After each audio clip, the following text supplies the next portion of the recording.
Mahigit 500 mga pamilya sa San Luis, Pampanga ang pinapayuhang lumikas na ng kanilang tahanan matapos gumuho ang bahagi ng Arnedo Dike.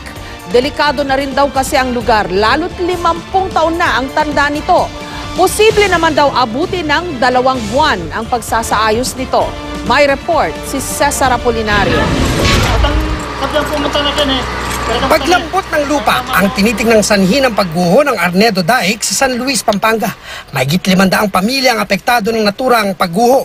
Ayon sa Pampanga Provincial Disaster Risk Reduction and Management Office, posibleng abutin ng 2 buwan ang pagsasaayos sa dike. Nadamay kasi sa pagguho ang mga kagamitan at makinarya ng DPWH.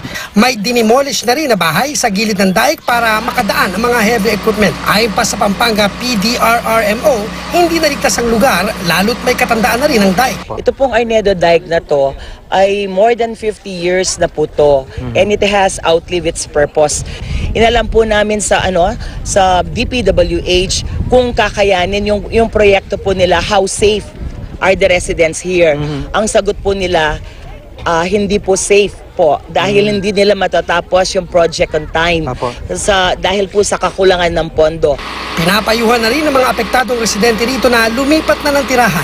Maging tayong alerto sa pagdating ng tagulan, kahit hindi umulan kasi dito, basta sa gawing taas, kapag umulan doon at biglang lumalaki yung tubig, sabi ko, magbibigay kami kagad ng warning para magsialisan yung mga tao dito sa gilid ng diga. May mga nakalatag na rin daw na programa ang pamahalaang panlalawigan para sa kanilang relokasyon. Pero di pa rin maiwasang mangamba ng ilang residente. Nervous po, natatakot. Kasi pag lumaki po yung ilog, madali siyang pumasok. Wala naman po kaming ibang tirahan.